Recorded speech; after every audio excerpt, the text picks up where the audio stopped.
Hi guys, welcome back to our channel. Guys, మన channel cricket సంబంధించిన ప్రతి చిన్న అప్డేట్ మన ఛానల్లో రెగ్యులర్ వస్తుంటాయి.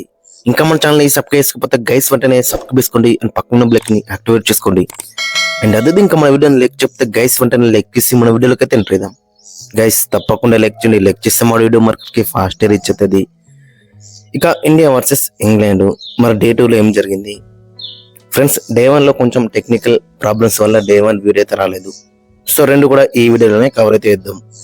తప్పకుండా చివరికి అయితే చూసేందుకు ప్రయత్నించాలి.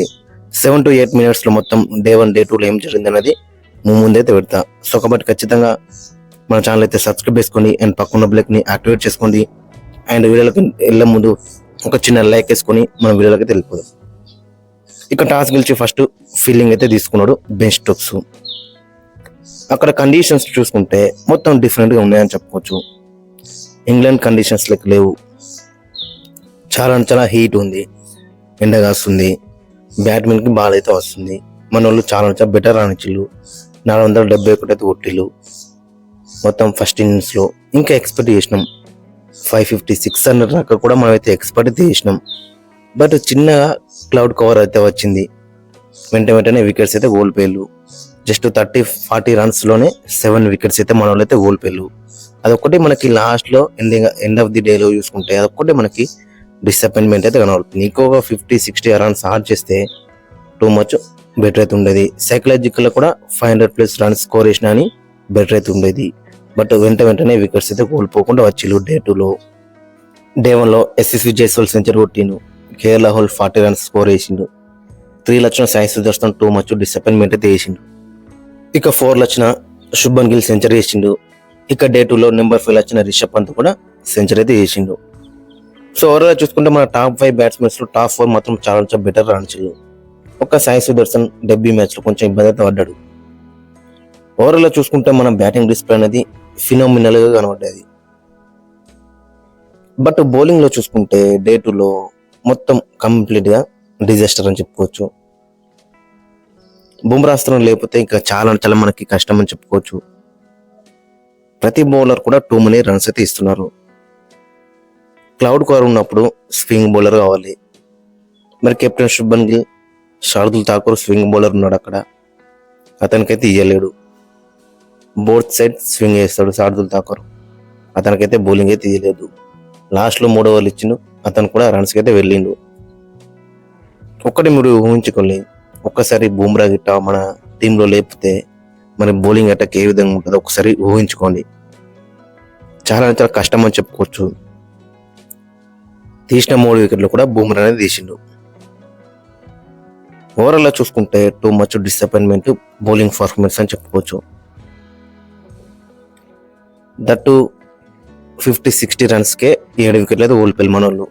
అది కూడా డిజాస్టర్ అని చెప్పుకోవచ్చు. కరుణ్ నాయర్ డక్అవుట్ 4 balls కి. ఇక శుభన్ గిల్, పంత్ పెద్ద షాట్ ఆడబోయి వీళ్ళు కూడా అవుట్ అయ్యారు. ఇక తర్వాత రవీంద్ర జడేజా వీళ్ళు కూడా పెద్ద షాట్ ఆడబోయి అవుట్ అయ్యారు. అట్లీస్ట్ 500కి రీచ్ అయినా కానీ సైకలాజికల్ గా ఇంగ్లాండ్ కి అయితే కొంచెం ప్రెషర్ అయితే ఉండేది. బట్ వెంటనే వికెట్స్ అయితే కోల్పోయారు. ఆ క్లౌడ్ కవర్ లో జస్ట్ 40-50 runs కే 7 వికెట్లు అయితే మన వాళ్ళు అయితే కోల్పోయారు. ఇక తర్వాత ఇంగ్లాండ్ ఇన్నింగ్స్ లో చూసుకుంటే 209 కొట్టిళ్ళు 3 వికెట్ల నష్టానికి. 4.27 రన్ రేట్ తో అయితే వెళ్తున్నారు. చాలా మంచి హెల్దీ రన్ రేట్ అని చెప్పుకోవచ్చు. టెస్టుల్లో ప్రతి ఒక్క బౌలర్ 2 many runs అయితే ఇస్తున్నారు. మహమ్మద్ సిరాజ్ 3.6, ప్రసిద్ధ్ కృష్ణ. మరి ఇంగ్లాండ్ లెన్స్ కాదు ఇవి, ఆస్ట్రేలియా లెన్స్ ఇక్కడికి పట్టుకొచ్చిండు. ఫస్ట్ చెప్పుకున్నాం మనం ప్రీవియస్ లోనే.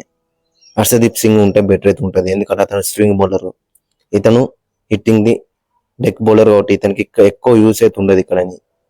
బట్ అదే జరిగింది ఇక్కడ, అదే ప్రూవ్ అయింది. 5.6 ఇచ్చిండు ఓవర్కి అయితే. ఇక జడేజా 2.8, శార్దుల్ ఠాకూర్ 7.7 3 ఓవర్లు అయితే వేసిండు. మనకి గన్ బౌలర్ వచ్చేసి జస్ప్రీత్ బుమ్రానే 3 వికెట్లు అయితే క్రూషల్ 3 వికెట్లు అయితే తీసుకున్నాడు. Zak Crawley, Ben Duckett, Joe Root తీసిన 3 వికెట్లు కూడా చాలా ఇంపార్టెంట్ వికెట్స్ అని చెప్పుకోవచ్చు. బుమ్రా గిట్ట లేకపోతే మాత్రం టీంలో చాలా డేంజర్స్ అయితే ఉంటుంది. ఎందుకంటే ఏ ఒక్క బౌలర్ దగ్గర నుంచి కూడా మనకి వికెట్ టేకింగ్ డెలివరీ అయితే కనబడట్లేదు. సో దట్స్ వై బీజిట్ లో కూడా మనకు అదే కనబడ్డది. బుమ్రా పైన ఎక్కువ స్ట్రెయిన్ పడ్డది.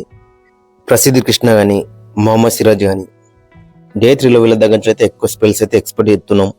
మరి వీళ్ళు ఏ విధంగా రాణిస్తారు అనేది ఇంట్రెస్టింగ్ కనబడుతుంది.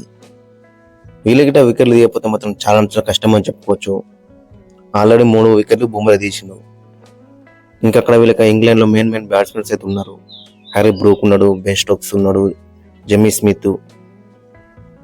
ఇంకా వాళ్ళు 262 రన్స్ అయితే కొట్టాలి ట్రయల్ కోసం.